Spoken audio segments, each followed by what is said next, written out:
Тебе, Иисус, славен.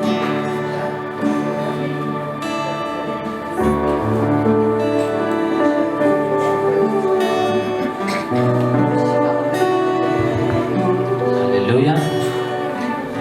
Добрый день, братья и сестры. Давайте встанем. Приветствуем также наших братьев и сестер, которые смотрят нас удаленно через Zoom, Instagram. Добрый день, слава Господу. Давайте все помолимся, подготовим наше собрание. Господь, просто благодарим Тебя, Господь, за этот новый день, Господь, аллилуйя, за новую благодать, Господь, за новую милость, Господь, аллилуйя, аллилуйя, аллилуйя, аллилуйя, Господь, мы воздаем славу и хвалу Тебе в это утро, Господь. Мы ожидаем от Тебя. Мы открываем свои сердца, Господь, во имя Иисуса Христа. Благослови, Господь. Благослови нас, Господь, своим присутствием, Господь. Аллилуйя.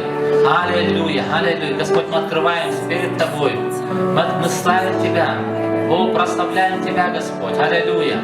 Аллилуйя. Вся слава Тебе. О, Иисус, Иисус. Аллилуйя. Ты наш Господь. Аллилуйя. Аллилуйя. Аллилуйя. Аллилуйя. Благодарим Тебя, Господь, Господь, за спасение, Господь, за жизнь вечную. Аллилуйя. О, хвала и слава Тебе, Господь. Аллилуйя, аллилуйя, аллилуйя. Аминь. Давайте будем прославлять.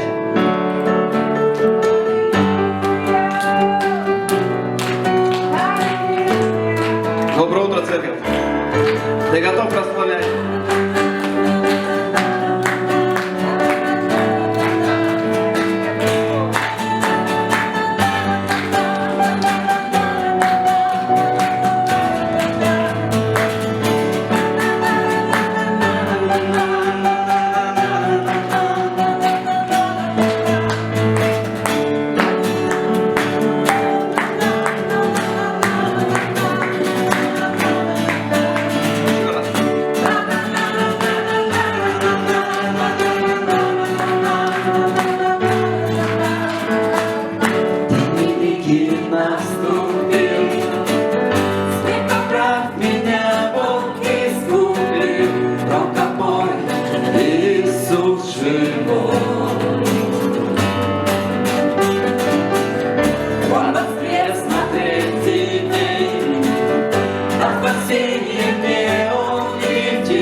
Oh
час процветания, время Христа. Господу слава, Иисусу хвала. Новое время, новый день, новая сила в жизни моей. Час процветания, время Христа. Господу слава, Иисусу хвала. Это новое время, новый день, новая сила в жизни моей. Час процветания, время Христа. Господу слава, Иисусу хвала. Лишь Тебе живу и поклоняюсь, лишь Тобой, Господь, я восхищаюсь, лишь Тебе сегодня сердце отдаю. Лишь Тебе, Господь, лишь Тебе живу и поклоняюсь, лишь Тобой, Господь, я восхищаюсь, лишь Тебе сегодня сердце отдаю.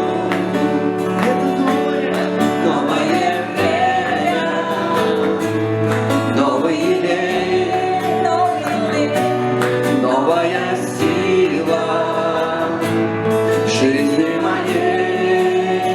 Час процветания, время Христа. Господу слава, Иисусу хвала. Новое время, новый день, новая сила в жизни моей. Час процветания, время Христа. Господу слава, Иисусу хвала. Лишь Тебе, Господь, лишь Тебе живу и поклоняюсь, лишь Тобой, Господь, я восхищаюсь, лишь Тебе сегодня сердце отдаю. Лишь Тебе живу и поклоняюсь, лишь Тобой, Господь, я восхищаюсь, лишь Тебе сегодня сердце отдаю. Новое время, новый день, новая сила в жизни моей. Час процветания, время Христа. Господу слава, Иисусу хвала. Вся хвала Тебе, вся хвала Тебе, вся хвала Тебе. Воздай Ему славу. Вся хвала Тебе, мой Бог. И Тебе, Иисус. Аллилуйя.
и сила.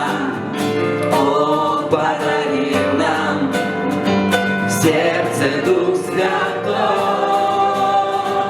Бог нам дарует благословения, открывай нам небеса. Бог наполняет и сыплет щедро, дает нам силу процветать.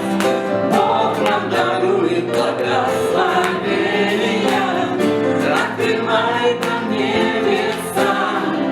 Бог наполняет и сыплет щедро, дает нам силу процветать. Дает нам силу процветать. Дает нам силу процветать. Дает нам силу процветать.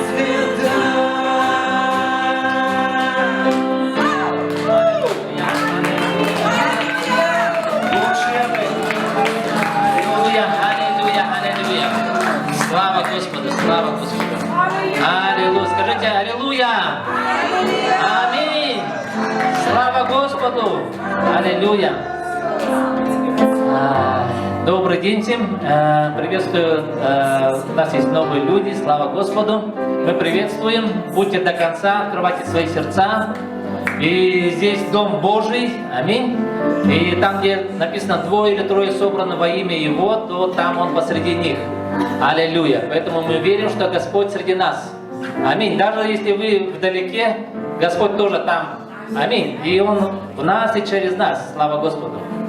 И мы молимся за нужды. Вы можете приносить нужды, молитвенные записки, молитвенные платки. И давайте просто помолимся, да, помолимся. Господь, Господь, отдаем это Тебе. Аллилуйя. Все нужды, Господь. Аллилуйя. Аллилуйя. Господь, мы не хотим нести этот груз, Господь. Аллилуйя. Господь, Ты сказал, чтобы мы не заботились ни о чем, но всегда в молитве и прошении, Господь. Аллилуйя. Господь, отдавали все Тебе, Господь. Аллилуйя. Аллилуйя. Пусть Твой мир наполняет наши сердца, Господь.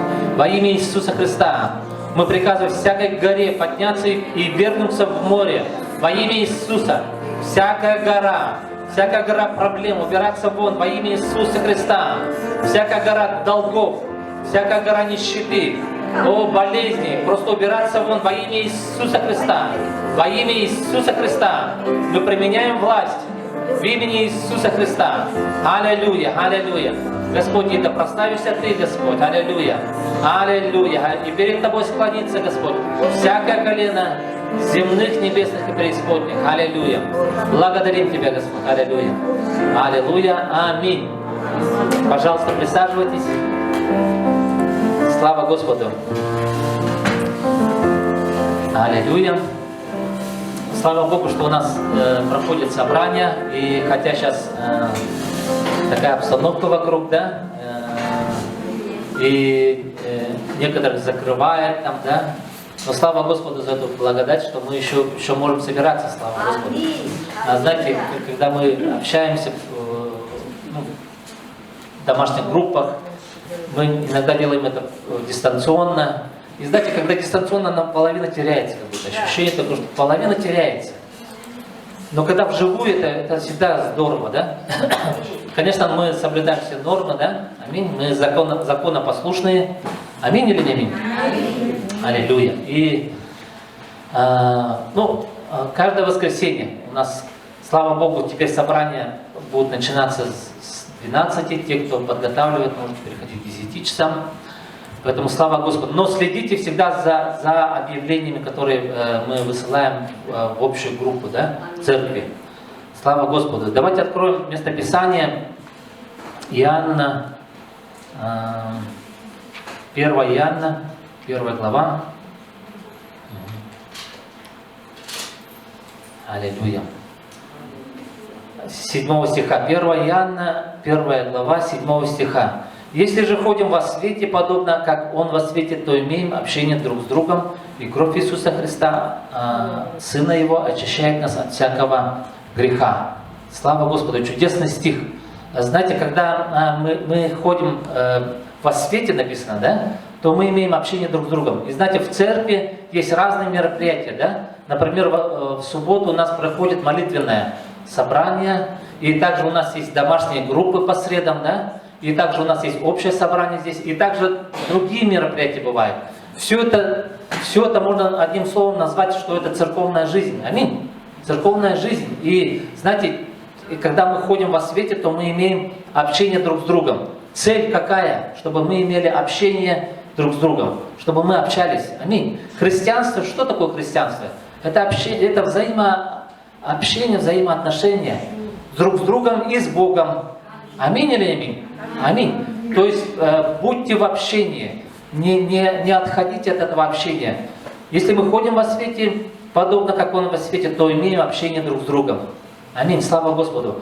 И слава Господу, если вы сегодня в первый раз вы пришли в это общение нашей семьи, Слова жизни, слава Господу. И написано, кровь Иисуса Христа, Сына Его, очищает нас от всякого греха. Слава Господу. Именно когда мы общаемся, мы находимся в теле, точно так же, как члены тела, они благодаря тому, что находится в теле, кровь омывает. Аминь. Слава Господу, Иисус Христос, Он умер и воскрес. Аминь. Он искупил все наши грехи. Аминь. И Его кровь очищает и омывает от всякого греха. Но условия есть, чтобы мы были в общении. Аминь. Аминь. Слава Господу. И давайте откроем местописание 2 Коринфянам. 2 Коринфянам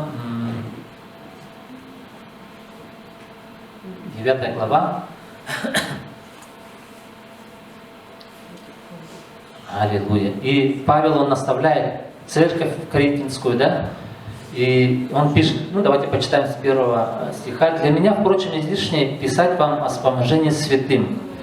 Ибо я знаю усердие ваше и хвалюсь вами перед македонянами, что Ахая, приготовленная еще с прошедшего года, и ревность ваша поощрила многих.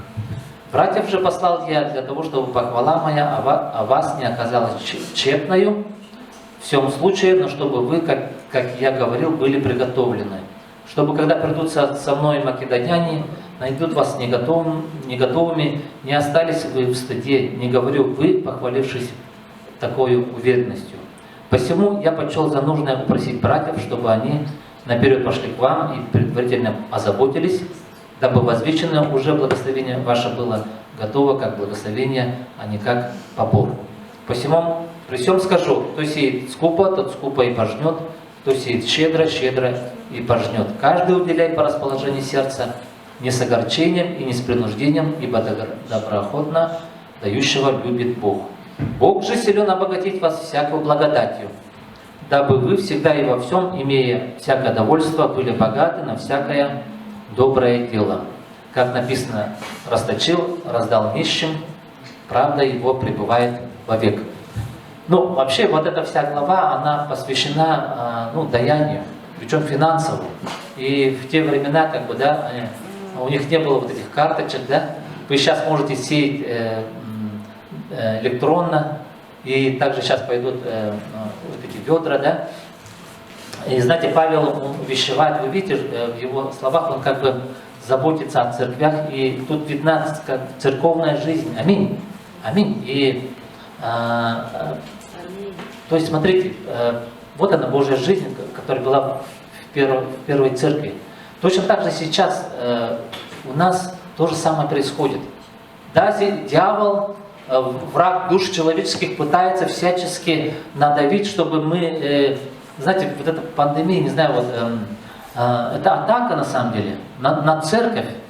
Аминь, чтобы мы не собирались. Разве не так? Но слава Господу, знаете, Господь поругаем не бывает. Аминь. И жизнь, она все равно просочится. Знаете, как растение, оно все равно оно находит себе путь. Слава Господу. И Господь, Он последнее слово за Ним. Аминь. Последнее слово за Господом. Слава Господу. Как бы тяжело не было, через что бы мы ни проходили, но Царство Божие, оно все равно будет продвигаться вперед. Слава Господу. И давайте сейчас будем просто давать от сердца, да? Аминь. Как написано, что не с огорчением, не с принуждением. Аминь. Не с огорчением, не с принуждением, ибо доброохотно дающего любит Бог. Аллилуйя. Пусть Господь вас благословит в вашем даянии. Можно сказать об онлайн, что пожертвование Хочу сказать, что вы можете также жертвовать онлайн, и реквизиты они будут вам даны. Поэтому тоже жертвуйте онлайн. Те, кто вы в Zoom, те, кто вы в Инстаграме, вы можете тоже сеять дистанционно на карту.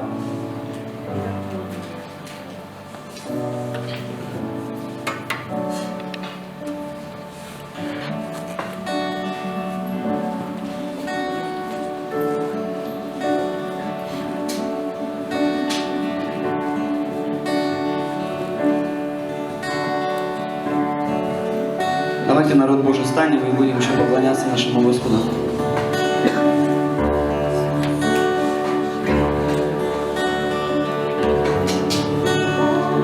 Кто же я, что Всевышний меня призвал? Я блуждал, но любовь твоя меня нашла. О, меня нашла. Дал свободу мне Иисус навек. Я дитя царя, знаю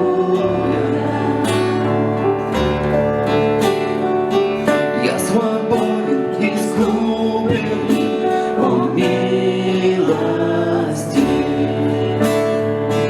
Был я в рабстве греха, но ты жизнью заплатил за мои грехи. Дал свободу мне Иисус навек.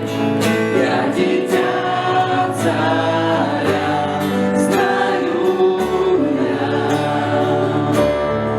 В доме есть всегда место для меня. Я дитя царя, знаю я. Дал свободу мне Иисус навек. Я дитя царя, знаю я. Он не есть всегда место для меня. Я дитя царя, знаю я. Богом избран, не оставлен. Я знаю, кто я в тебе.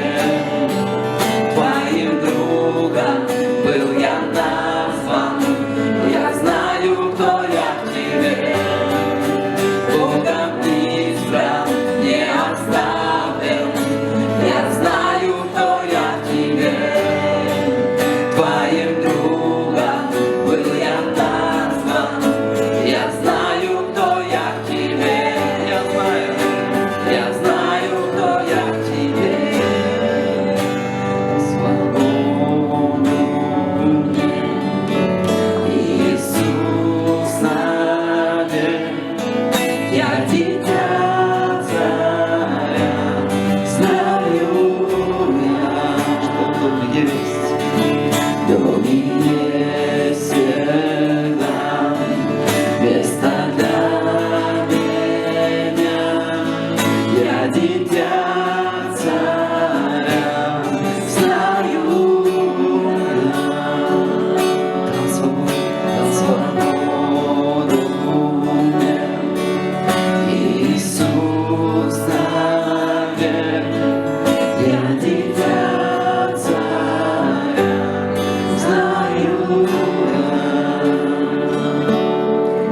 В доме есть всегда место для меня. Я дитя царя, знаю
желание и мечта моя, ты радуга после дождя.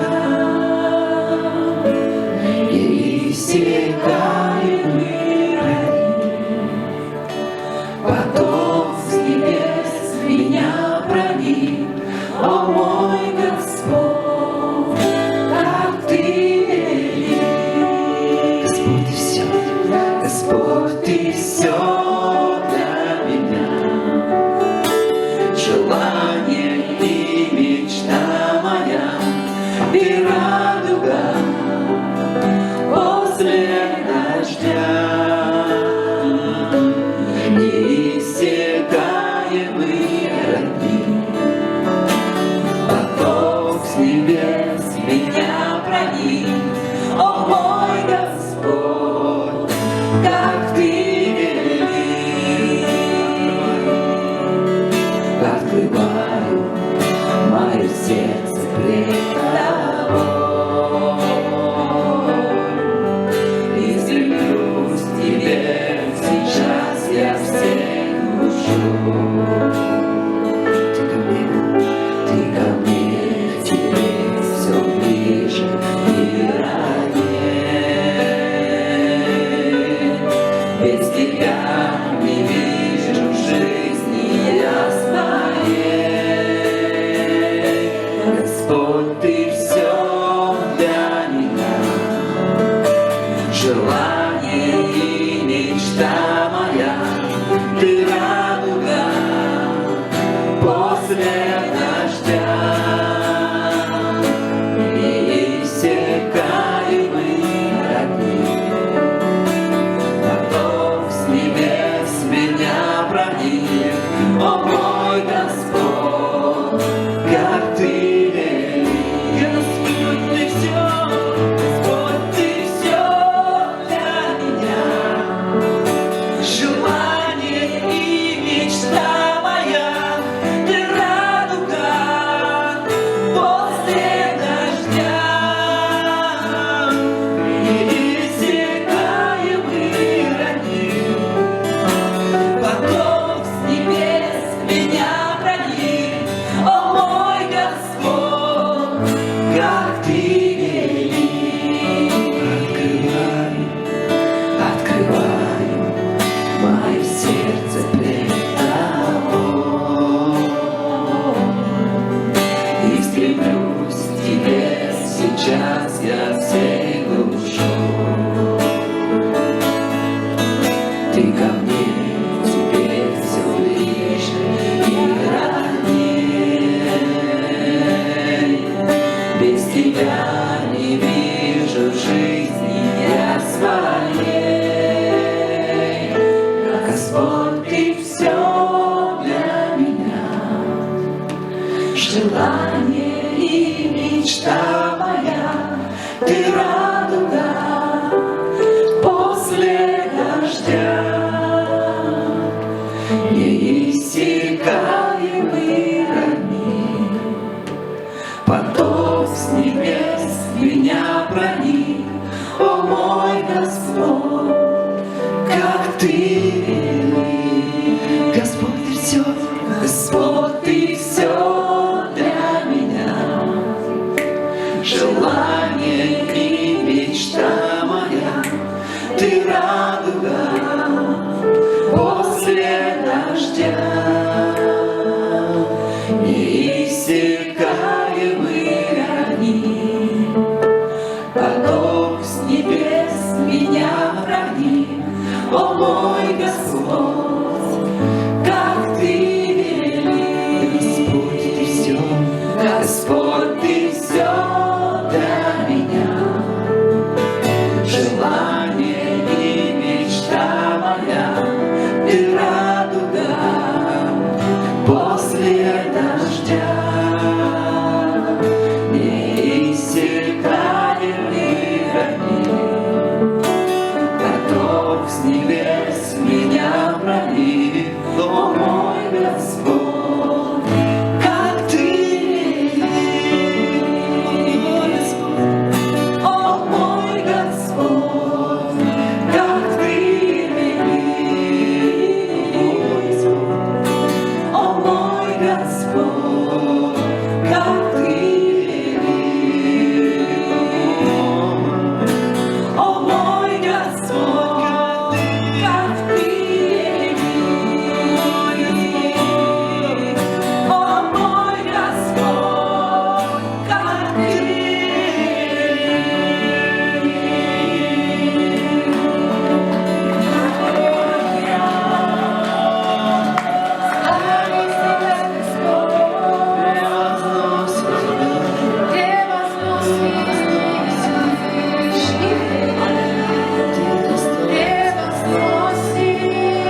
благодарим Тебя, Господь, за Твое чудесное присутствие посреди нас.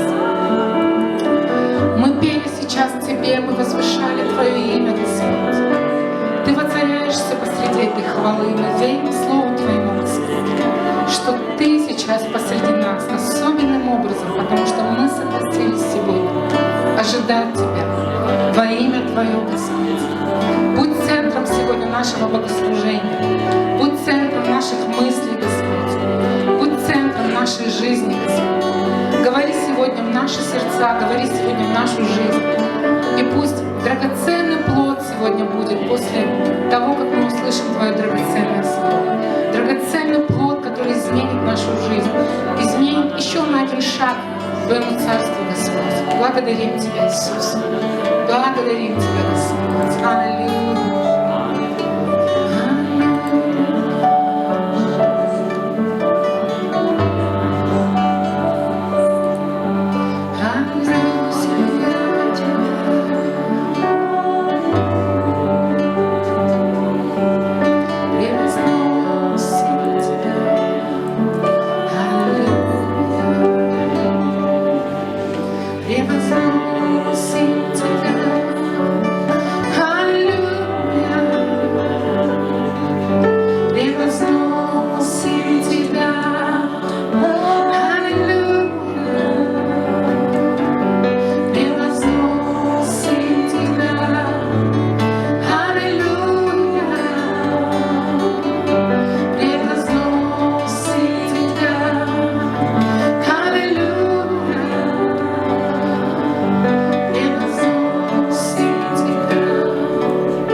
Чудесное присутствие. И, может быть, мы еще возьмем потом славить Бога после Слова Божьего. Может быть, мы еще искупаемся в Его присутствии тоже и продолжим. Но на самом деле Бог приготовил сегодня что-то для вас.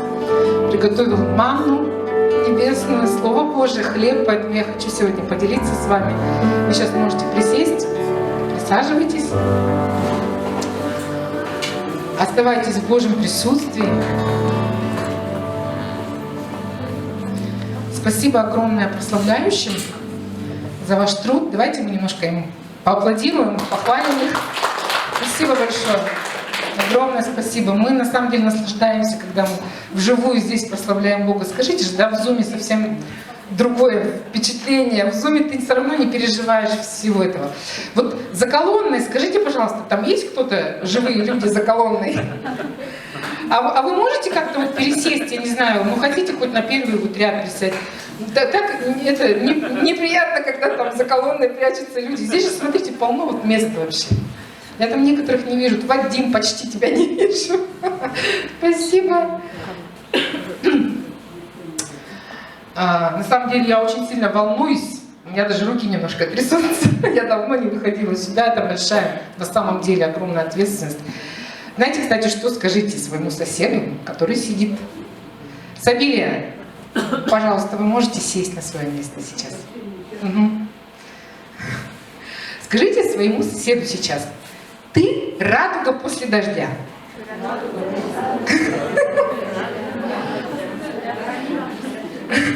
Понимаете, о чем мы говорим, да? Какая радуга и после какого дождя?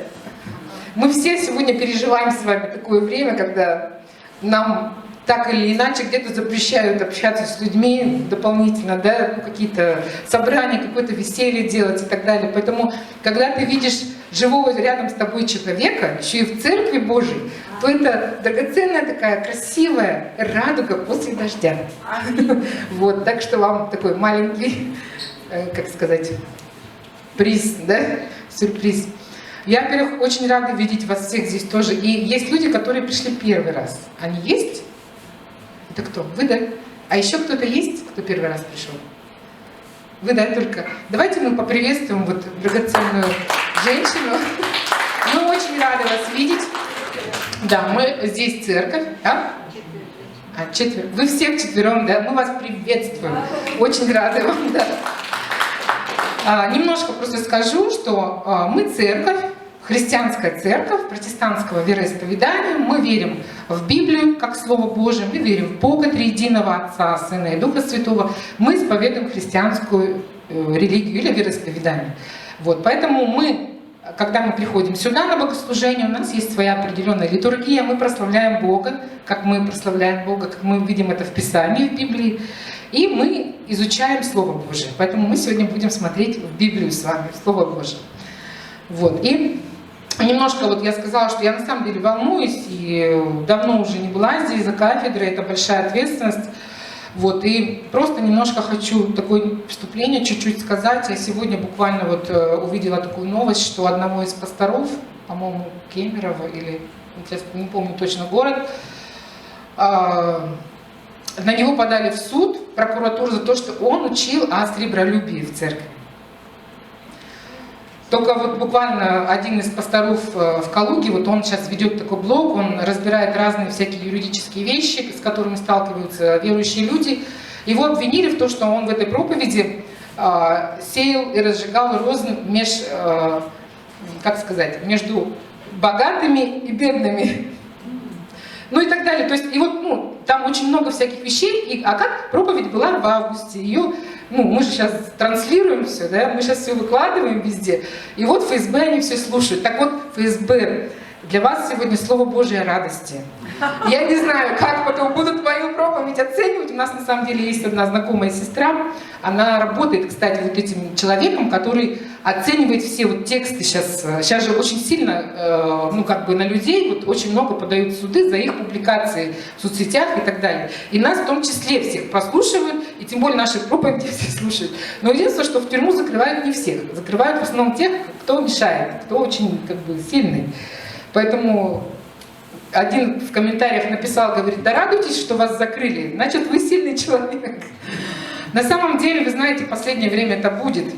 Такие вещи будут, и даже истину, даже Писания будут обвинять в чем-то.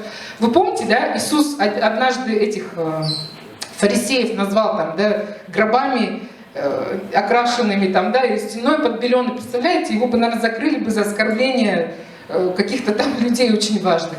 Поэтому вот на самом деле это очень важно. Я знаю, что какие-то проповеди прослушиваются, а может и все прослушиваются. Поэтому сегодня для всех, кто вы слушаете в Инстаграме, в Зуме, может быть, в Ютубе потом будете смотреть. Поэтому я сегодня максимально буду проповедовать Слово Божье. Вот, для вас. Если что, все претензии к Богу. Вот. Основное местописание, которое я хочу сегодня, ключевое, в общем-то, для вас, сразу его хочу обозначить. Мы вначале его сейчас с вами прочитаем, и потом в конце тоже к нему вернемся. Это притча Соломона, 17 глава, 22 стих. Лиза сегодня будет нам помогать немножко, транслировать. Может, некоторых мы не успели сделать, но очень много просто. «Веселое сердце, как благотворно, как врачество, а унылый дух сушит кости».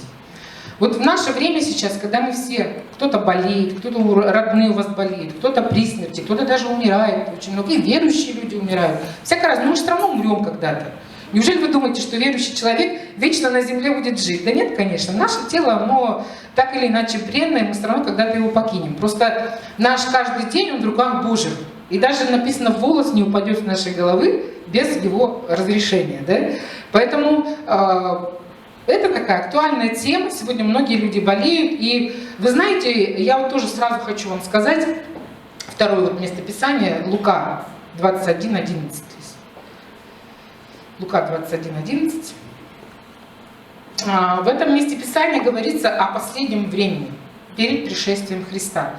И там также говорится о том, что будут, вот, кстати говоря, вас гнать, вас будут жестко гнать за истину, за праведность и так далее. То есть мы этого все равно не избежим, мы все равно будем каким-то образом где-то в тюрьму попадать или еще где-то, не за плохие вещи, понимаете, не за беззаконие, а именно наоборот, за Божьи дела, за Божью праведность. Нашли, да? Вот что касается последнего времени, буквально вот этот маленький отрывочек в 11 стихе, будут большие землетрясения по местам, и глады, и моры, и ужасные явления, и великие знамения с неба. Там в другом, в Матфея, по-моему, или где-то, по-моему, землетрясения и так далее. И там очень много всего перечисляется, но вот этот вот момент, что будут и глады, и моры. Моры это, ну, это болезни, в смысле, будут болезни, которые будут косить большое достаточно количество людей. Вот. Это неизбежно все равно будет. Так или иначе мы приближаемся с вами к последнему времени, к тому времени, когда придет Христос. И мы понимаем, что сейчас оно, мы все это ощущаем, мы все это понимаем. И нам так или иначе придется столкнуться с этими болезнями. Вот даже вот с этой пандемией, с этой ковидной. Но у нас есть чудесное обетование. Я знаю, что есть принципы Божьи разные в исцелении. Мы сегодня все с вами нуждаемся, актуальна эта тема, исцеления. Одно из них – это веселое сердце, благотворно, как врачество. Давайте мы сегодня немножко поразмышляем об этом, о радости, о веселье. Потому что это Божья сторона. Мы с вами видим вот в этом местописании, что есть унылый дух, который сушит кости. Так или иначе, когда человек находится в депрессии, в каком-то негативном, я не знаю, расстройстве, там еще что-то, когда с нашей психикой, наш мозг читает негативную информацию, он ее поглощает, что внутри происходит с вами. Вы же знаете, вы впадаете реально в депрессняк. Вот помните эта история, я когда только началась пандемия, я скидывала вот это местописание, вот эту историю про Голиафа с Давидом, Вышел огромный Голиаф, я сейчас просто женщинам, которые первый раз пришли, он был там сколько-то метров в высоту, и он стоял, и целое войско огромное запугивал 40 дней. Он выходил 40 дней, устроил целую конференцию, больше, чем месяц.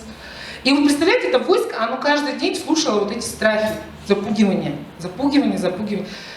Думаете, у них была смелость на него пойти? Нет, конечно. Они уже пропитались просто вот этим негативом настолько, что у них даже не поднимался меч.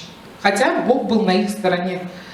И тут вдруг появляется Давид, который написал псалмы, основную часть псалмов, наверное, многие его знаете, этого героя. Он-то не слушал. Все, что он делал, он пас овец и пел Господу псалмы, общался с Богом. Он не был пропитан этой негативной информацией. Он вышел и просто кинул камешек в него, и все. Ну, конечно же, он сказал, что он позорит имя, поносит Бога нашего и так далее. То есть, конечно, он был с Божьей силой, мы понимаем, что он не сам по себе вышел. Но я просто говорю, что он был напитан Богом в тот момент. У него было веселое сердце, а не унылый вот этот дух, который поглотил все целое войско огромное. Вот, поэтому мы понимаем, что есть та сторона, есть эта сторона. И я хочу сегодня показать вам, что хорошо быть на этой стороне, где веселое сердце, где нет унылого духа. Вот. И чуть-чуть, буквально вот такое местописание тоже вам, Римлянам 1:20. Просто чуть-чуть сейчас нырнем в бытие, но сначала вот это вот место. 1:20, Римлянам 1:20.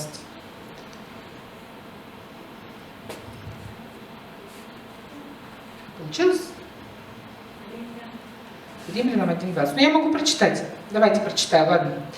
От создания мира невидимые свойства Бога, Его вечная сила и божественная природа вполне могут быть поняты через рассматривание того, что Он сотворил. Но это современный, кстати, перевод. То есть невидимые Его свойства, Его природа, мы можем смотреть на мир и понимать Бога. Вот представьте себе, вы заходили в цветочный салон, когда дарили вам букет цветов, которых названий даже вы не знаете. Просто иногда зайдите хотя бы. Вот, кстати говоря, рекомендуют иногда просто походить по магазинам, и вы вот так вот насладитесь и цветами, и всем. Какие они красивые. Их сотворил Бог. Вы животных видели? Какие они чудесные. Вы фрукты ели? Какие они вкусные. Я не знаю, что еще сказать. Солнце, звезды наблюдали вообще. Какая красота ночью, когда ты видишь вот это усыпанное небо черное звездами.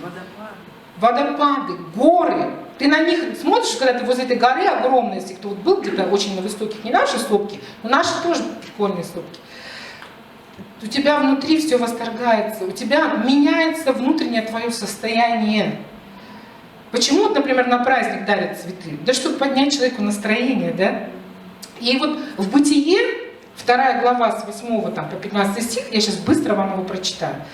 Когда Бог вот создал все, Он каждый день творил землю, и Он оценивал свой труд. Он говорил: весьма хорошо, классно.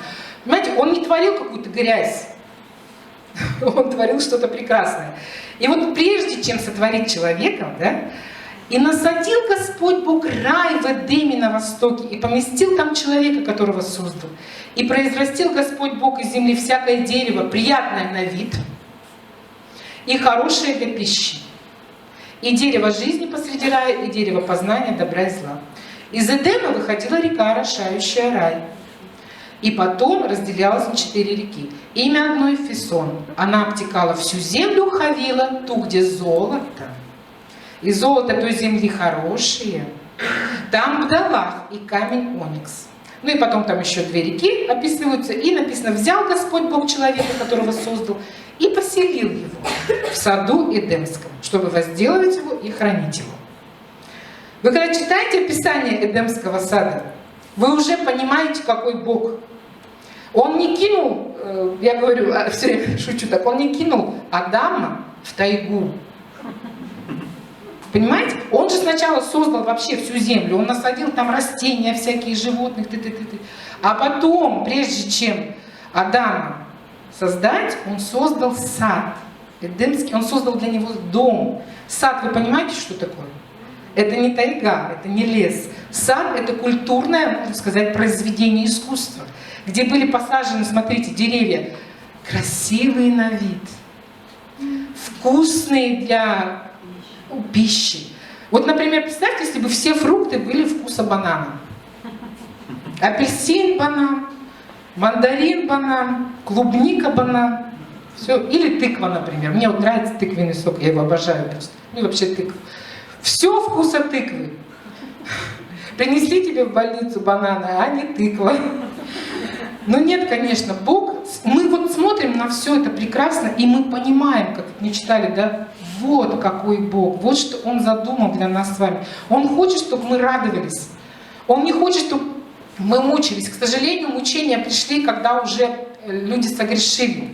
Мы сейчас уже не будем это открывать, но когда Адам с Евой согрешили, тогда уже Бог сказал: ты будешь теперь в поте лица добывать хлеб свой, а женщине сказал: ты будешь рожать в муках там. И он их, к сожалению, ему пришлось из рая их выселить в дикую жизнь. Вот. И, конечно, уже последствия. Ну, сегодня мы не об этом говорим. Я просто хочу, чтобы вы увидели, что изначально Бог на стороне радости, что изначально Бог был на стороне веселья и чего-то позитивного. Ни в коем случае Он не создавал для нас каких-то негативных вещей. Все это зло пришло в результате грехопадения.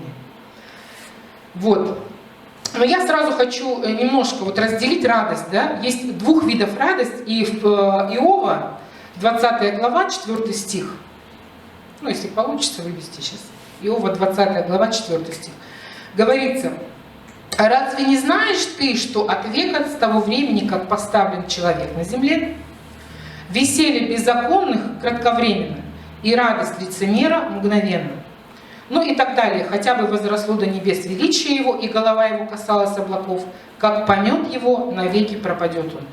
То есть здесь говорится, и вообще в некоторых других местах Писания есть, что есть радость людей неправедных. Мы сейчас не говорим об этой радости. Есть люди, которые делают негативные, плохие вещи, лицемеры, воры, я не знаю, там, предатели, кто угодно. Они тоже испытывают определенную радость и наслаждение от своих действий, но мы сейчас не говорим о такой радости. Эта радость, она не угодна Богу. Тем более, вот я еще одно место Писания, притчи Соломона, 21:15.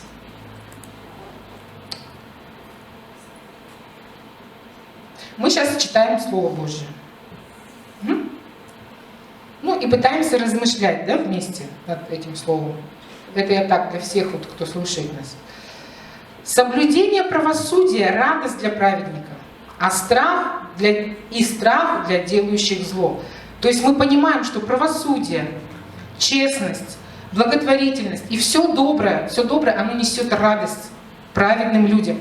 Но есть неправедные люди, о которых мы читали в предыдущем стихе, которые из своего зла, из своих действий, они тоже получают какую-то радость и наслаждение. Но это не та радость, о которой мы сегодня говорим. Такая радость не принесет врачества нашему телу. Никак. Но Бог хочет, чтобы мы радовались. Я хочу привести очень два интересных местописания сейчас. Неемия 8, 9 стих. Сейчас пока Лиза его найдет. Неемия 8, 9 стих. Вы знаете, там описывается такая история, что они, вообще народ Израиля в Библии, о котором пишется, они часто отходили от Бога. Они часто от Него отворачивались, не слушались Его законов, не слушались Его слов. И в результате этого на них нападали всякие беды. Всякие рядом народы их угнетали, и уныние приходило в их жизнь. Естественно, с этим унынием и так далее, все приходило, всякие болезни, все. Но когда они возвращались к Богу, когда они восстанавливали свои отношения с Богом, восстанавливали священническое служение в храме и так далее, и вот книга Неемия, она как раз описывает этот период восстановления отношений с Богом. И смотрите, вот что здесь говорится. Бог говорит, или вот с 9 стиха, да, мы читаем? Там у нас 9, да? Тогда Неемия, он же Тершафа, и книжник Ездра, священник, и левиты, учившие народ, сказали всему народу: «День сей свят Господу Богу вашему. Не печальтесь, не плачьте, потому что весь народ плакал, слушая слова закона». То есть они сокрушались о том, что да, вот мы были неправы, мы вернулись к Богу. И сказал им, смотрите что: «Пойдите, ешьте тучное, и пейте сладкое, и посылайте части тем, у кого ничего не приготовлено, потому что день сей свят Господу нашему. И не печальтесь, потому что радость перед Господом — подкрепление для вас». Вот знаете, народ был в изнемождении просто в тот момент, настолько в изнемождении. Сейчас очень многие люди находятся в изнемождении. И Бог говорит им: радость перед Господом — подкрепление для вас. То есть в радости перед Господом есть сила. И левиты успокаивали весь народ, говоря: «Перестаньте, ибо день сей свят, не печальтесь». И пошел весь народ есть и пить, и послать часть, и праздновать с великим весельем, ибо поняли слова, которые сказали им. То есть, понимаете, Бог говорит, вот знаете, для чего праздники? Особенно вот Богом установлены, чтобы мы могли возрождаться, чтобы мы могли праздновать, ликовать, чтобы внутри нас происходила вот эта трансформация, чтобы вот это уныние, оно уходило, и наше сердце становилось веселым. Вот, кстати говоря, один такой момент, давайте сразу еще второй сейчас, но его нету, Лиза, его нет, я его процитирую просто. Я его вчера, по-моему, опубликовала у себя там в Инстаграме, мне оно очень тоже понравилось, его Иванна нам дала. Иванна, если ты нас слушаешь, тебе привет. Еремия 31:13. Мы просто недавно собирались на женском служении, и мы говорили о наслаждении. Очень такая тема, тоже рядом с радостью. И она вот поделилась этим местом Писания. Еремия 31:13. «Тогда девица будет веселиться в хороводе, и юноши и старцы вместе, и изменю печаль их на радость, и утешу их, и обрадую их после скорби их». Опять-таки, это тоже говорит о восстановлении. Представляете, девица будет кружиться в хороводе. Вот, то есть, как вообще мы можем проявлять радость? Мы можем ее проявлять через песни. Вот знаете же, да, когда люди вот сохнут, вот как мылый дух сушит кость, это на самом деле происходит. Поэтому, когда люди вот живут в таких условиях, всегда хочется, давайте изменим что-то, давайте сделаем ремонт, давайте мы как-то поможем вам, там, то есть какие-то вот такие ситуации. Потому что, когда человек смотрит на что-то красивое, у него внутри поднимаются, как там они, эндорфины, да, или что-то. То есть вот эти вот гормоны радости. И веселый дух благотворно влияет на наш организм. Человек исцеляется.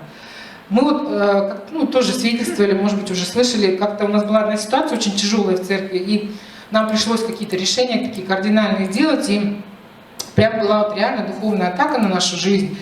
И у пастора заболело что-то, по-моему, в районе аппендицита, что ли, я уже не помню, вот в каком, где-то в районе живота, очень сильно, он целый день что-то промучился, но мы как-то вот просто молились, не обращались тогда в больницу, и у него на следующий день проходит, вообще все проходит, но начинает болеть у меня с такой же силой, в том же месте. Второй день мучаюсь я, и мы ложимся спать, и мы что-то не можем уснуть. Но это просто я свидетельствую. Я сейчас не учу, что у вас так должно быть свидетельство, но всегда свидетельство. И мы не смогли уснуть, и я не помню, тогда не было ни телефонов, ничего. Тогда я помню, что у Ефремка у нас, ему был где-то годик, ладушки там около 2. И мы просто вот просмеялись всю ночь. Мы просто о чем-то смеялись. Я не помню, вот что-нибудь начнешь говорить о чем-то, и просто, вот, знаете, бывает такое, что вот без причины как-то вот вроде, да, но у тебя уже живот аж болит от смеха. Бывало такое когда-нибудь у кого-нибудь вообще? Были такие ситуации? Ну правда же? И вот все вообще как рукой вообще сняло, больше этого не возвращалось, никаких вот этих вот ни боли в животе, ничего не было. И я помню тоже, у меня что-то случилось с ногой, у нас был субботник в офисе. И я себе как-то, видимо, что-то там, то ли лопата, то ли что, не помню, короче. Я себе повредила что-то у меня с коленкой. Мне пришлось даже ехать в травмпункт и ее лангетку такую накладывать. Как бы. Я не могла наступать вообще. У нас вот подниматься на 3-й, ну почти 4-й этаж, я не могла вообще. А на следующий день был у мужа, ну, у пастора, был день рождения. Мы поехали его отмечать у юбилейцев, в церкви, юбилей, короче. Ну, а они такие, знаете, они любят еврейские танцы, потанцевать, повеселиться. И мы после застолья пошли, там у них такая комнатка есть побольше, и мы пошли туда танцевать. Я танцевала весь вечер, короче, со своей ногой. На следующий день у меня вообще ничего не болело. Хотя вот, я говорю, мне наложили гипс. Это было нереально просто. Я пошла танцевать, просто Вера говорит, я хочу танцевать, я не могу сидеть на месте вообще. И там уже даже во время танца я уже практически не чувствовала вот этой вот боли, хотя вот, 2 дня, по-моему, даже я с этой ногой мучилась. Пыталась добиться, чтобы... мне снимок сделали, да, но что-то там еще надо было сделать. Ну, в общем, и все, и с тех пор даже я про ногу вообще не вспоминаю. Хотя я думала, что я там себе в коленной чашечке что-то сломала даже. Хотя боль была очень страшная. Ну и вообще вот много таких вот ситуаций. И на самом деле вот есть такие рекомендации, когда ты болеешь, посмотри какой-нибудь фильм веселый, посмотри комедию какую-нибудь. Я не знаю, посмотрите какие-нибудь паблики смешные. Я иногда вот лежу, бывает, ночью там не спишь, или там наоборот выспался, рано лег, там в 2 часа проснулся или в 3. Я лежу потихонечку, чтобы никого не будить, наушники там оденешь себе и смотрю что-нибудь. Или уральские пельмени я люблю смотреть, потому что более-менее еще чистый юмор у них так сохранился, и на такие бытовые темы у них прикольные очень есть ролики, я вообще очень рекомендую вам. И как-то смотрю вот эти вот уральские пельмени, и вот не могу, лежу, у меня все вот так вот вообще вот смеюсь просто. Я не говорю, что там я какое-то исцеление после этого получила, но так классно иногда вот просто посмеяться от души, посмеяться от всего сердца, ты себя потом вообще классно просто чувствуешь. И я так боюсь, Вячеслав Викторович проснулся, такой, что такое ночью в темноте так происходит. Потом недавно тоже опять ночью опять смотрела ролики про котиков. Не про котиков, а про собачек, что-то там в Инстаграме. И тоже вот лежишь и смеешься. Я, например, очень люблю, когда у меня вот есть такая возможность где-то посмеяться. Мы иногда с Эстерочкой рядом ложимся, тоже что-нибудь смотрим. На самом деле, вы понимаете, что это здорово. Бог хочет, чтобы мы радовались. Бог не против юмора, хорошего юмора. Конечно, я сейчас не говорю о каких-то пошлых или там, кровожадных вещах. Хорошие фильмы, смотрите добрые, хорошие фильмы. Вот, наверное, смотрели фильм «Полианна», да? Многие смотрели? Или кто не смотрел «Полианна»? «Полианна». Я вам очень рекомендую. Это фильм про девочку, которая из всех негативных ситуаций находила что-то доброе, позитивное и радовалась всему буквально. Вы знаете, есть такое тоже местописание в Библии, что нам, праведным людям, все содействует ко благу. Вот все. Неважно, даже негативные вещи Бог обращает в какую-то радость, Он обращает в печаль. Сейчас я найду, где я тут закончила, да? Так. Мы посмотрели с вами про хоровод. Псалтырь 5.12. Псалтырь 5.12. «И возрадуются все, уповающие на Тебя, вечно будут ликовать». Понимаете, о чем речь, да? Вечно будут ликовать. Это значит, что нету промежутков. «И Ты будешь покровительствовать им, и будут хвалиться Тобою, любящие имя Твое». О вечном ликовании, о вечной радости здесь говорится. Но здесь написано «уповающие на Тебя», уповающие, то есть имеющие отношения с Богом. Но вот бывают печальные дни, бывает, что мы на самом деле заболеваем с какими-то трудностями в финансах, или, может быть, в отношениях в семье, или еще что-то. Но мы всегда должны понимать, что это сторона уныния, сторона горя, сторона какой-то боли, которую мы проходим. Бог ее обращает во благо, но всегда нужно помнить, что это сторона, темная сторона дьявола, который приходит для того, чтобы вот в Иоанна 10:10, ну, мы можем процитировать, там речь идет как раз, Иисус говорит о дьяволе, о том, что он пришел, вор приходит только для того, чтобы украсть, убить и погубить. Я же пришел для того, чтобы имели жизнь и имели с избытком. То есть мы опять видим вот эти две четкие стороны. Божья сторона, чтобы мы имели жизнь с избытком. Это значит, чтобы мы имели радость всегда. Но вор приходит для чего? Чтобы украсть, убить и погубить. В принципе, дьяволу, так же, как и Богу, не нужны ни наши финансы, ни наши отношения. Потому что когда вы здесь жертвуете что-то Богу, мы не отсылаем эти деньги в посылки на небеса, не посылаем ракеты космические или еще чем-то. Эти деньги, они употребляются здесь на земле, но в Царстве Божьем. Вот. И дьяволу точно так же не нужны наши деньги. Но что он делает, когда он ворует у нас? Он ворует у нас радость. Он ворует у нас наслаждение. Почему? Потому что он знает, что унылый дух разрушит нашу жизнь до основания. Что унылый дух, он доставит нам столько печали, столько всякого расстройства и разрушения в нашей жизни, что мы можем умереть. В принципе, он этого добивается, чтобы наша жизнь закончилась как можно быстрее. Поэтому мы должны понимать, что есть вор, и он тоже хочет у нас украсть нашу радость. Вот. Но Бог говорит, что я пришел, чтобы вы имели жизнь и имели с избытком. Что еще? Вот хочу одно пророчество с вами прочитать. Исаия, книга пророка Исаии, 61 глава, с 1 по 3 стих. Это пророчество об Иисусе еще в Ветхом Завете, до того, как Он пришел и родился. «Дух Господа Бога на мне, ибо Господь помазал меня благовествовать нищим, послал меня исцелять сокрушенных сердцем, проповедовать пленным освобождение и узникам открытые темницы». Узникам открытые темницы. «Проповедовать лето Господне благоприятное и день чения Бога нашего.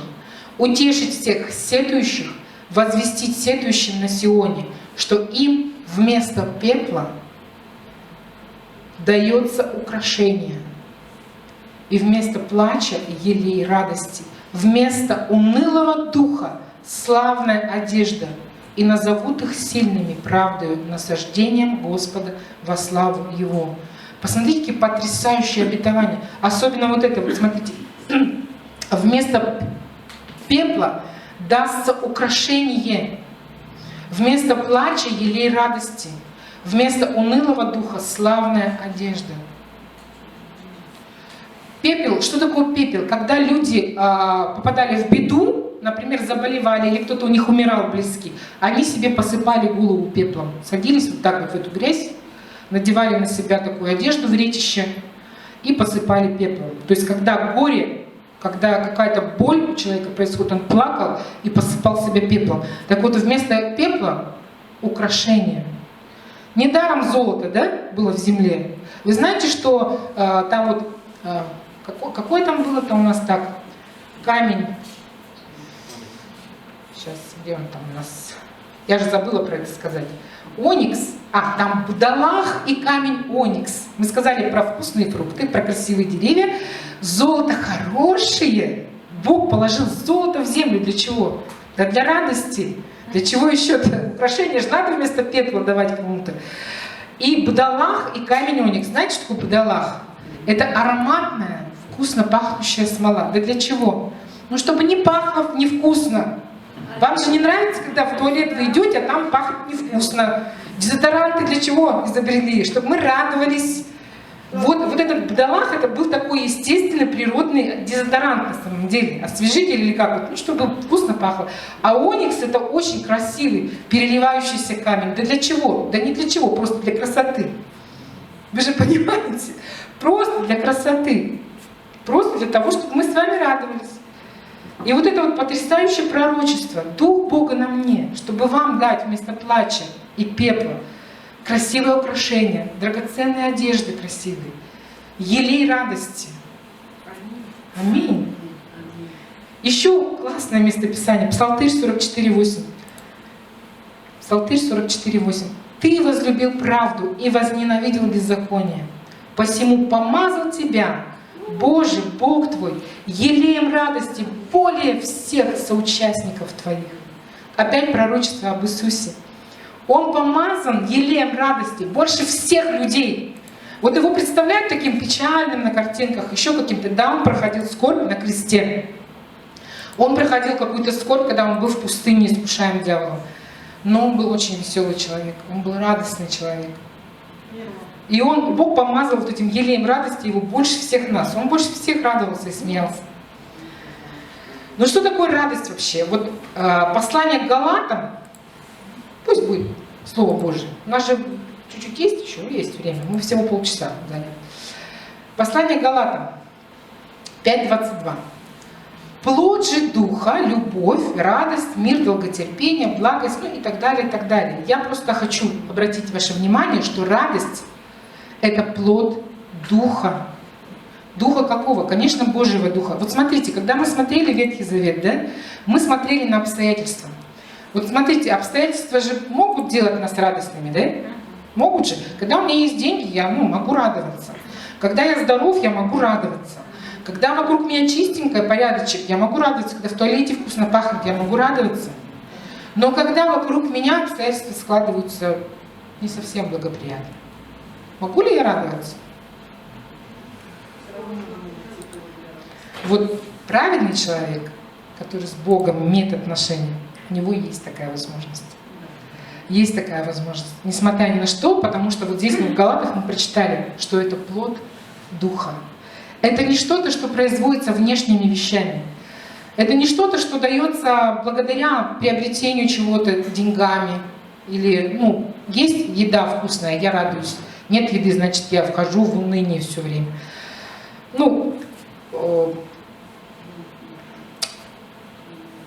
Сейчас. Сразу приведу просто пример вам апостола Павла. Кто слышал про апостола Павла? Слышали же, да? Верующие все.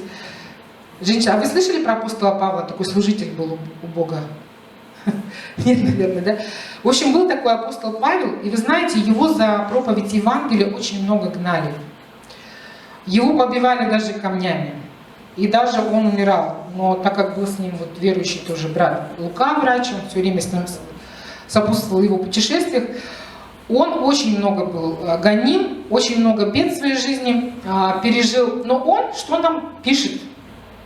Вот филиппийцам, например, 4:4. Это вот апостол Павел, который больше всех пострадал вообще за Господа. Радуйтесь всегда в Господе. И еще говорю, радуйтесь. Всегда радуйтесь. И еще вот 1 Фессалоникийцам тоже, 5:16. Очень короткий стих. Всегда радуйтесь. Вы спросите, как я могу всегда радоваться вообще? Что это такое? А если у меня нет денег? А если мне нечем кормить ребенка? А если у меня еще какое-то испытание? Да, это очень хороший вопрос на самом деле. Но вот в жизни Павла и его также сослуживца Силы был такой случай, когда они попали в темницу, их бросили за проповедь Евангелия. Опять так же, вот я говорю, как эта история вот с этим пастором, который делился Евангелием о сребролюбии, учил, да, и его вот сейчас на него подали в суд за это. История описывается, мы полностью ее не будем смотреть, в Деяниях апостолов, 16 глава, 25-26 стих. Их бросили в темницу. Вы знаете, темница того времени была очень...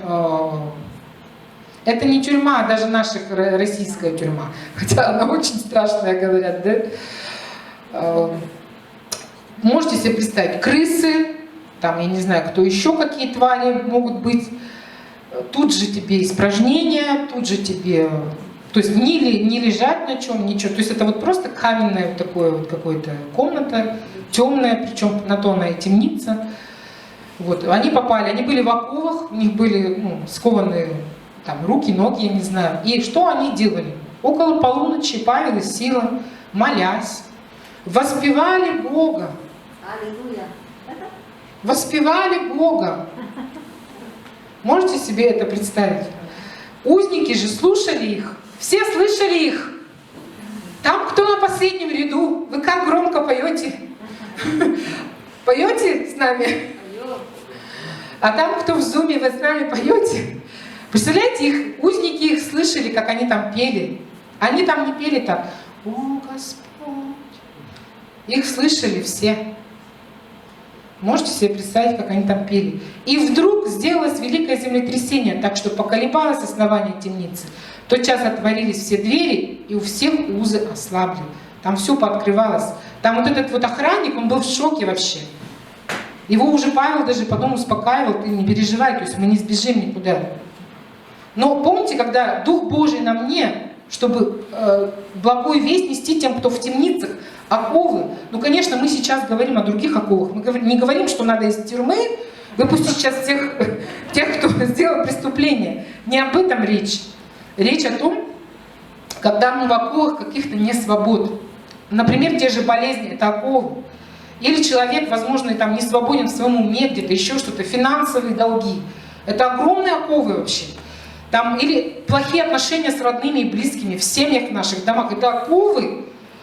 Но посмотрите, что делает веселый дух, веселое сердце, радостное сердце, которое хвалит Бога, несмотря на то, что вокруг тебя кал, испражнения, вонь и так далее. И ты сидишь в оковах, тебя вообще... Он ничего плохого не сделал, вы понимаете, он просто проповедовал Евангелие людям. Он не нарушил никаких законов, но на то время, может быть, какие-то там были светские законы, я не знаю. Но он... Вот ни за что они попали. То есть вот эти обстоятельства, посмотрите, они не говорили ни о чем радостном. Но они имели эту возможность. Почему? Потому что, как мы ранее смотрели, радость — это плод Духа. Это не плод моего внешнего обстоятельства, это плод Духа, который внутри меня. Поэтому он говорит: радуйтесь всегда в Господе. Еще говорю, радуйтесь. Вот такой апостол Павел.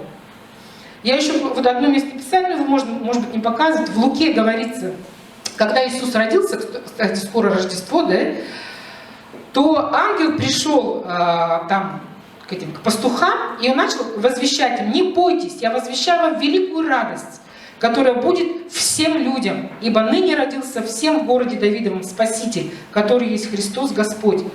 Великая радость в чем была? Не в том, я возвещаю вам великую радость, все долги ваши прощены.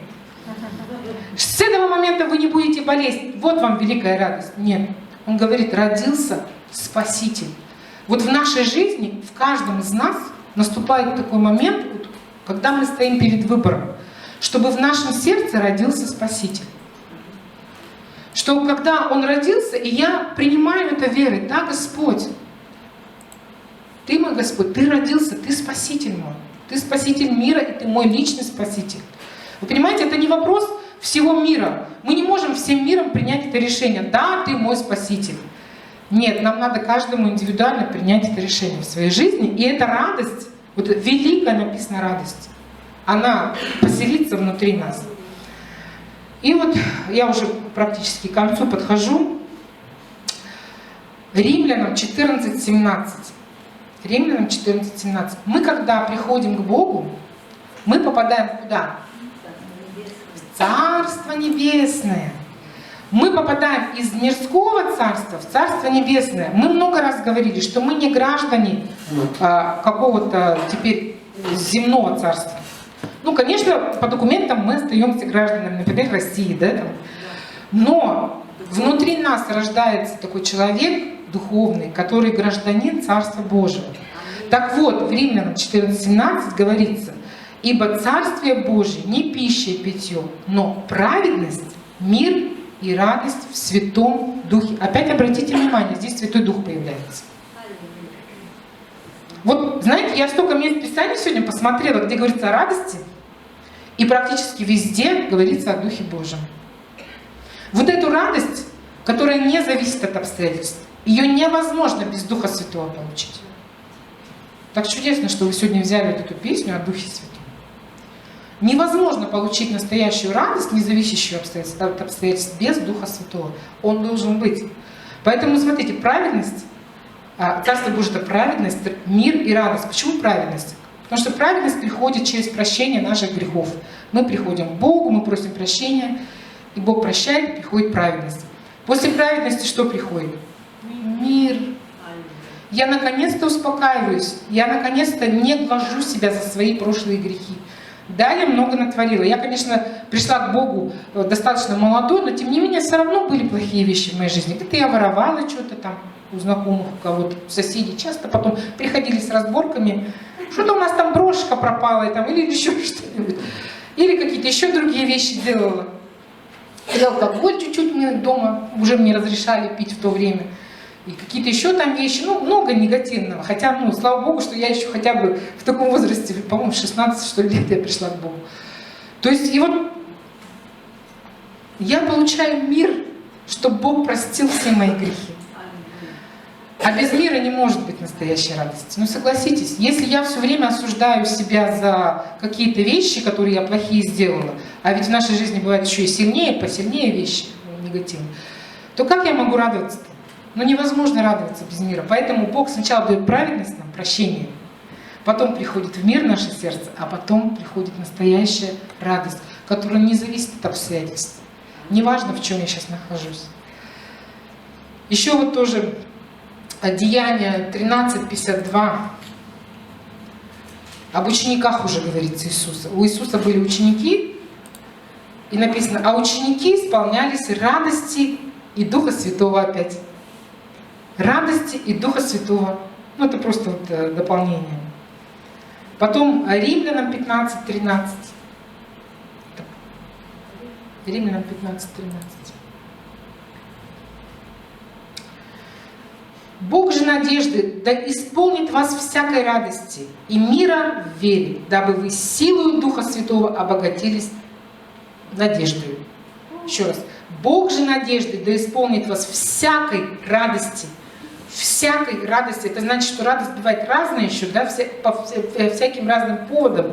И мира в вере, дабы вы силою Духа Святого обогатились надеждой. Опять мы видим радость и Духа Святого. И вот одно из последних мест Писаний, Псалтырь 67:4. Мы его сделали, нет? Что-то я уже не помню, наверное, сделали. Псалтырь 67:4. А праведники да возвеселятся, да возрадуются перед Богом и восторжествуют в радости. Мы когда приходим вот сюда, да, мы праведники. Бог назвал нас праведниками. И мы что делаем? Почему мы сегодня прославляли Бога? Может быть, вот для вас ну, странно, да, что мы так радостно сегодня пели. На самом деле Библия очень много об этом говорит. Псалмы говорят, смотрите, вот сейчас мы прочитали, да возвеселится, да возрадуется перед Богом и восторжествует в радости. Мы как еще петь-то? Конечно, торжествовать, конечно, радоваться. Поэтому, когда вот вы приходите, особенно сюда, в зуме это сложно делать на самом деле. Ну, правда, это сложно делать. Но когда ты здесь, наслаждайся, возрадуйся, торжественно пой Господу. Вот это вот слово «Аллилуйя», которое мы поем очень часто в песнях, оно означает, оно на иврите звучит как «халал». Оно означает такую безудержную, ни о ком не думающую вообще о своих соседях хвалу. Громкую, просто вообще неимоверно громкую хвалу Богу, когда ты не думаешь о своих соседях. Пусть беруши берут с собой, да? То есть вот это халал. И здорово, когда мы вот это праведники да возвеселятся, да возрадуются перед Богом и восторжествуют в радости. Вы понимаете, что эта радость, это не дается просто от обстоятельств. Иногда мы сюда приходим, мы под грузом проблем. У нас болеют родные, у нас есть долги у кого-то, у нас есть плохие отношения с родными и близкими. Знаете, почему мы молимся в самом начале за нужды? Мы молились, кстати, сегодня, да? Да. Молились. Там вот есть, кстати, 2 нужды какие-то, да, в чате нам посылали. И мы тоже сейчас еще помолимся с вами за... Мне просто очень хочется вот с кафедры помолиться сегодня еще тоже за Армению и Азербайджан, за Белоруссию помолиться, за нашу страну где-то помолиться, то есть, ну, за вот эти вещи, чтобы очень многие из нас переживают лично эту боль, то, что происходит там сейчас. Поэтому хочется, чтобы мы, когда мы приходим к Богу, мы этот груз отдали. с себя, чтобы мы исполнились вот этой радости. Поэтому мы берем молитву вначале, чтобы мы могли освободиться от этого груза, от этой тягости. Поэтому мы сейчас, вот перед тем, как еще будем хвалить Господа, мы это сделаем, эту молитву. Ну и буквально последние 2 местописания, которых нету сейчас у Лизы там. Вот мы с вами увидели, что? Мы увидели, давайте резюмируем немножко, да? Что Бог изначально создал нас для радости. Что унылый дух, который сушит кости и приносит болезни в наше тело, не дает нам иногда выздороветь. Люди просто умирают, иногда от безысходности уже, они просто, у них нет сил подняться просто в духе, я имею в виду, здесь внутри, бороться с болезнью, они просто умирают. Что это негативная сторона, и она не от Бога приходит. Приходит дьявол, и он хочет украсть, убить и погубить любого человека. Он хочет украсть эту радость, он хочет украсть это внутреннее состояние победы, свободы. Изначально, которое он украл у Адама с Евой, предложив вот этот плод с деревом, он изначально украл эту жизнь, которую Бог приготовил для людей. То есть мы это с вами увидели. Мы изначально увидели, что в Божьей природе Он любит нас настолько сильно, что Он создал все прекрасным, ароматным, вкусным. И это не просто так. Золото и бдалах, и камни красивые Он положил в землю, просто чтобы мы радовались, дорогие.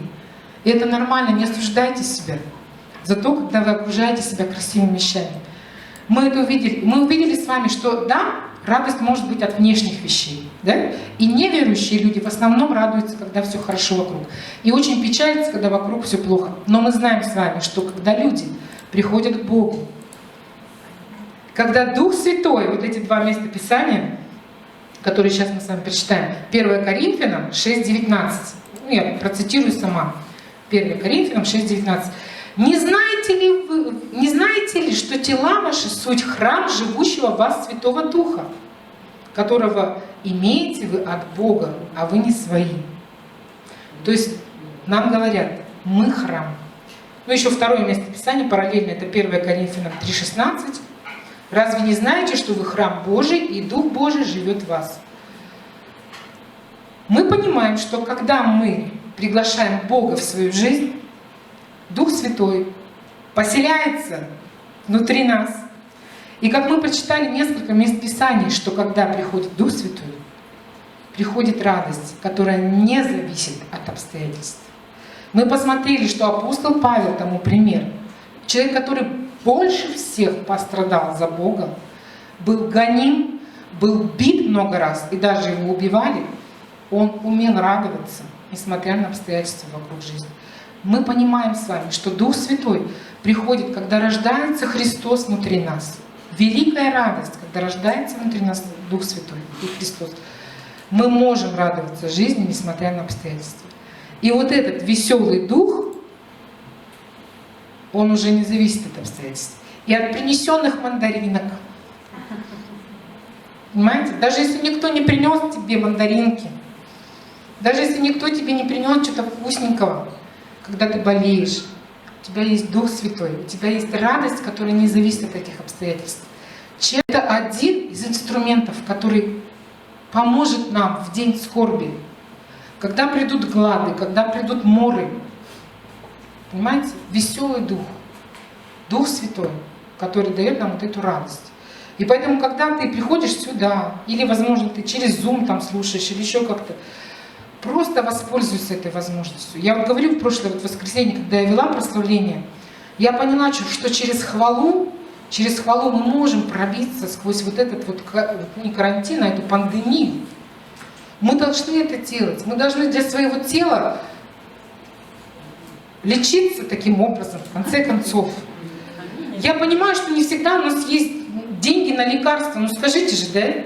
Сейчас лекарства очень дорого стоят. Сейчас медицина вообще не справляется.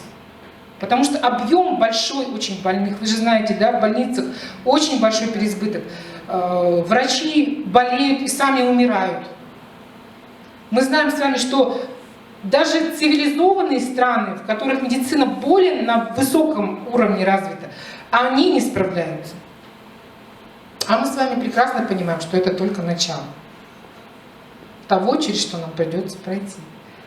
И дай Бог, чтобы мы оказались на той стороне, на правильной стороне, когда внутри нас Дух Святой. И Он нам будет давать эту радость. Я верю, что в самые тяжелые, трудные времена, когда нам придется столкнуться, у нас не будет денег на лекарства, у нас не будет, может быть, возможности лечь в больницу, где будет профессионально оказана нам помощь, или еще что-то. Многие люди с этим сталкиваются, реально многие, мы с вами знаем, что сейчас происходит. Но у нас, верующих, есть надежда. Одна надежда — это наш Господь. И сегодня мы тренируемся с вами. Мы сегодня в хорошей такой тренировочной библейской школе, чтобы веселый дух, он помогал врачевать наше тело. Понимаете? Веселый дух будет врачевать наше тело. Вот. В общем-то, это все. Вы взрослые люди, вы хорошо сегодня слушали, выдержали. Когда вот мы были на Аллилуйне с детишками, тяжеловато было, конечно, но я там очень сокращенно все, по-детски пыталась до них донести, что здорово веселиться, здорово смотреть какие-то веселые фильмы. На самом деле, вот если есть человек, который болеет что-то, просто вот можете, если можно, конечно, вместе с ним прийти, какой-нибудь фильм хороший, добрый посмотреть. Я не знаю, там, поиграйте в какую-нибудь игру, там, я не знаю, ну, повеселитесь о чем-то. То есть поднимите немножко настроение, да, иногда нужно внешне что-то, просто человеку помочь, какой-то толчок дать. Но самое главное, это, конечно, Дух Святой. Помолиться, наполниться Духом Святым через хвалу, через прославление. Ты наполняешься вот просто этим. И тогда уже радость, она начинает изнутри тебя вот этим всем работать, исцелением. Вот. Поэтому без Бога нам никуда. В общем. И это большое преимущество, что Он у нас есть. Вот. И я сейчас просто, так как есть у нас люди, кто первый раз пришли, драгоценные женщины, я сейчас к вам обращаюсь. Вы о Боге вообще раньше слышали что-нибудь? Да? Вам рассказывали кто-нибудь? Да, мы уже знаем, от нас сколько. Вот, просто когда мы обращаемся к Богу, и вот Бог, Он тогда поселяется, вот как мы сейчас читали, да, внутрь нас. Вот, и каждый человек в этом на самом деле нуждается. Мы здесь все вот уже с Богом живем. Вот если есть желание обратиться к Богу прямо сейчас или после собрания, то мы всегда готовы вам помочь. Хорошо? Вот. И вы хотите прямо сейчас обратиться к Богу, молить? Нет, да? Ну хорошо. Давайте мы сейчас возьмем какое-то время, и мы возьмем еще прославлять Бога. И так же, как мы делали в прошлый раз, да, я говорила, давайте просто представим кого-то из наших родных, близких, кто болеет, кто, возможно, в какой-то тяжелой ситуации находится. Вот сейчас у нас было 2 нужды, да, молитвенные здесь за исцеление. Наша сестра Марина попросила молиться за ее внучку, как я поняла. И дочь. Ага, и дочку. Но дочка, она в больнице, она беременная, получается, ей скоро рожать. И вот... Ну, и Кирилл, да, попросил здесь молиться за их ситуацию. Возьмем вот в сердце вот эту девочку, да, маленькую, которая год с чем-то, она попала в больницу, и непонятно, что с ней со здоровьем. И у каждого из вас есть наверняка кто-то знакомый, родные, о ком вы хотите тоже сейчас молиться. И песню, которую мы возьмем, «Да, Господь, оставляю печаль мою, оставляю позор мой». Я хочу, чтобы мы с вами поработали духовно сейчас с этой песней, чтобы мы провозгласили это в свою жизнь, во-первых. Давайте мы просто отвергнем сегодня вот этот ковид, вот эти вирусы, которые приходят, которые разрушают нашу жизнь, другие болезни. Просто поработаем духовно. Я не хочу, чтобы вы пели просто текст. Давайте это сделаем, провозгласим вот эту радость на наши тела, на тела наших близких. Вот, и помолимся за другие вещи. Хорошо? Давайте мы поднимемся тогда и поработаем немножко духовно. Аллилуйя, Господь. Мы поднимаем сейчас перед Тобой разные ситуации, с которыми мы сталкиваемся в жизни. И как Ты сказал в Своем Слове, что Ты взял на себя наши немощи, наши болезни, Господь. Что Ты пришел, чтобы освободить нас от какой-либо несвободы, от каких-либо оков, Господь. Мы молимся сейчас за эту свободу в наших жизнях и в жизнях наших близких. Господь, мы поднимаем перед Тобой вот эту ситуацию, которая сейчас на Горном Карабахе. Мы не знаем полностью всей истины, что там происходит, что происходит на обеих сторонах конфликтующих и какой-то либо третьей стороны, которая там есть. Но мы знаем, что Ты знаешь. Ты знаешь причины, Ты знаешь последствия, Господь. Ты все знаешь наперед, и поэтому мы поднимаем эту ситуацию перед Тобой, мы вручаем ее в Твои руки. Бог, мы просим, чтобы Ты своим духом просто касался людей, которые в этом замешаны. Мы знаем, что в этом замешаны конкретные какие-то люди, а не просто какое-то общество, Господь. И мы просим, чтобы Ты касался этих людей, чтобы Ты говорил в их сердце, дорогой Дух Святой, чтобы Ты обличал этих людей, что война — это плохо, что когда гибнут люди, это очень плохо и больно для семей, для матерей, для жен, для детей, Господь. А огради просто эти семьи, защити эти страны, Господь. Защити простых людей, которые в этом не замешаны как идеологически, Господь. Защити, Господь, и разрушь всякую эту войну, Господь. Во имя Иисуса Христа мы провозглашаем просто на эту землю мир. Мы провозглашаем на эту землю покой от Тебя, Господь.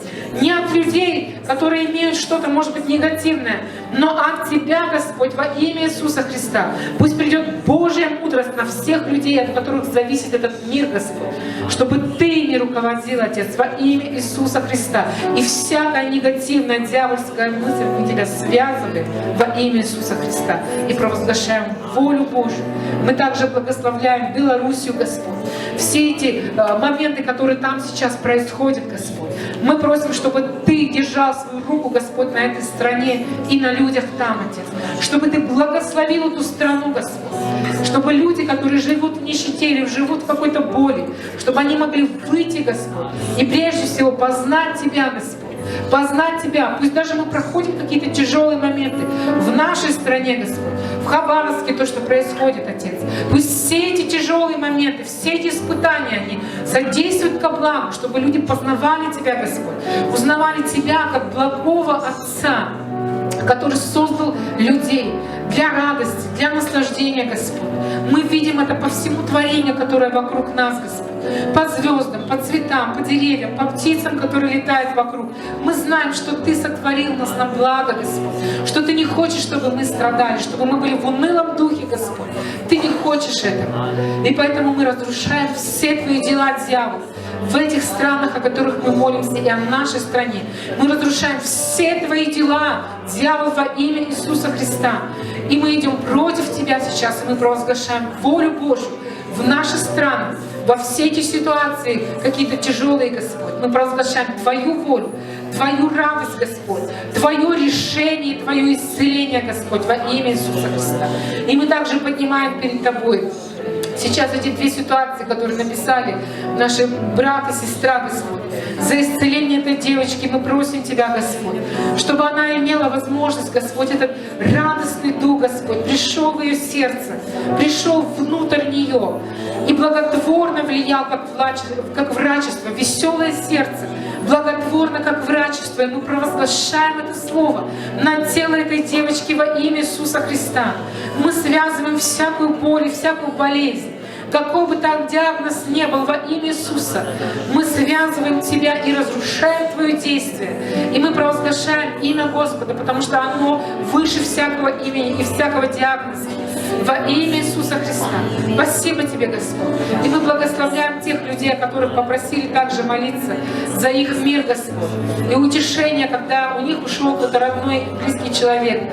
Мы благословляем, чтобы исцеление внутрь пришло, чтобы не было никакого духа уныния, но чтобы пришло также веселое сердце, и оно было благотворно, как врачество, Господь. Я благодарю Тебя за всех присутствующих сейчас здесь. Я прошу Тебя о Божьей защите, Господь, о том, чтобы Ты был нашим покровом, Ты наша надежда, Ты тот, кто освобождаешь нас от каких-либо оков. Мы благодарим Тебя, Отец, благодарим за Твое присутствие, благодарим Тебя за это слово. Пусть в каждом сердце из нас просто вот это лекарство, оно созреет, Господь. Что не просто Царство Божие — это не пища и питье, и это не те таблетки, которые мы принимаем, хотя нам иногда это нужно, Господь. Но мы знаем, что это праведность, мир и радость в Духе Святом, Господь. Пусть эта радость, она умножится в наших сердцах. У кого-то, может быть, у кого ее не было, пусть она придет.